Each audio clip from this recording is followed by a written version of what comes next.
Well, fuck me. Free action film collection. Osama bin Laden has returned from his watery grave and is creating a secret army of zombie insurgents when Dusty Miller discovers her conspiracy theorist brother Derek is on a solo mission to find and kill bin Laden again.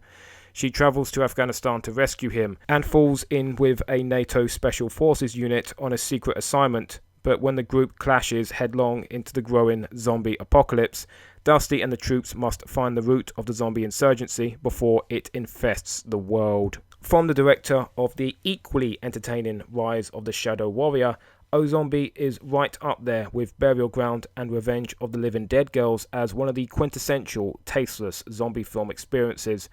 Remember vaguely seeing this back in 2012 and hating it, finding its characters and dialogue obnoxious and giving it the 2-star salute. Now, concerning my opinion, it's almost a complete 180 on this film. Ozombie has echoes of Bruno Mattei's Hell of the Living Dead in both its narrative progression as well as its exotic location. War-torn Afghanistan makes for a great location for a zombie film, and I could see a more serious effort being executed elsewhere. For the Utah desert, it was quite convincing. Ozombie features a near-perfect B-movie cast full of eccentric and likeable characters. The soldiers in the film are not the hoorah Starship Trooper sequel douchebags that are common in direct-to-DVD cinema. Instead, Ozombie wisely tries to make these people more relatable to the audience demographic, instead of just throwing at us a bunch of machoist stereotypes. And for the most part, the film succeeds in making us liking them. The cinematography is also worthy of note. It would have been very easy to fuck up the white balance on a film sat almost entirely underneath a burning sun, but Ozombie looks fit for purpose all the way through, with dynamic framing and a pleasing colour palette. The writing and acting, like I said, is near pitch perfect, displaying a whimsical tone fitting for the concept of a zombie Osama, whilst keeping the threat level at orange so that we are still invested in the characters and the story. Maybe it's all down to me having an affinity for slow-moving zombies, but Ozombie was really enjoyable trash, the kind of which I wish I saw more of in this series. The pace is fast, the actors are charming, and the violence is plentiful. Ozombie is truly as good as a film called Ozombie could ever have been. In a planet where humans must scavenge the post-apocalyptic barren wasteland, Hirokin, a reluctant warrior with a dark past, sets off on a mission to fulfill his destiny. Armed with his samurai blade, Hirokin is forced to choose between avenging the murder of his family and fighting for the freedom of his people. Hirokin, the Last Samurai, is a post-apocalypse fantasy that is more a sword and sorcery film than anything else. It's also a tawdry Bible story, lifted up by impressive art direction, but stilted by wooden actors and bland as fuck dialogue. Fuck this script, seriously. The word for the day, children, is bland. Hirokin is a bland as fuck Christ parable set in the barren desert. What more can I say?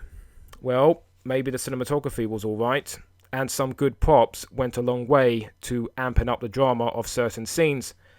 But the genericism in this product is overwhelming, as it shares its narrative with several direct-to-video sci-fi action films that came out during the late 80s and 90s. I have seen this film before. It was called Steel Dawn, as well as taking the form of several Albert Pion films. I can say nothing else about Hirokin other than its middle-of-the-road direct-to-DVD sci-fi action that is the most atypical example of that kind of thing you can imagine. And it's shit. A squad of Canadian soldiers survive a helicopter crash deep behind enemy lines during an alien invasion of Earth, and now they have to survive the night. Oh,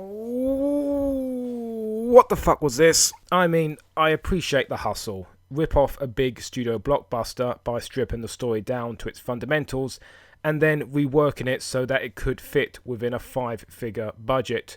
Good, honest, wholesome Christian capitalism, the way it should be. But my appreciation extends no further to Battle Earth, a poorly shot, poorly acted, lazily directed product that may have had some interesting dream sequences, but the characters are so unengaging that the film's high points just get washed up in the mediocre tide. If it's not the fucking awful white balancing or the muted sound design that will get you, it will be the utter slog that is watching a group of bland, interchangeable grunts make the slow realization that they are in for a very close encounter. I'm done here. If you want the atypical crappy mockbuster experience, then by all means seek this out. It is shameless. It is cheap. It is very inept. Maybe I'd enjoy it more if the characters had an inkling of personality, and if there was just a tiny less militaristic fetishism going on here. But that's just too much to ask for, it seems. I got nothing. But you do you. Right, to sum up, Ozombie is a great, trashy zombie film with enduring characters and plenty of carnage.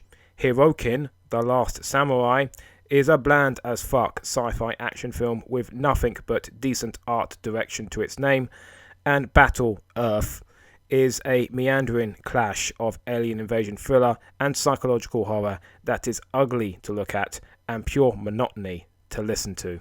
Speaking of which, oh holy shit, there it is. That's every film I've collected for this series. Done.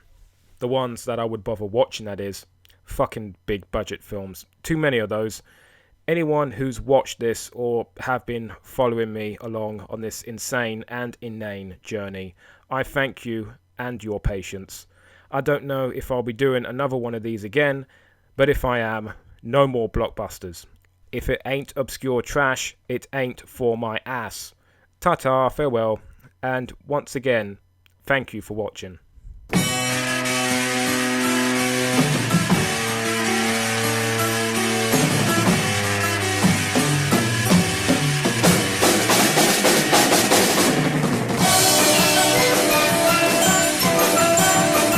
It is kind of an absurd world, the film industry.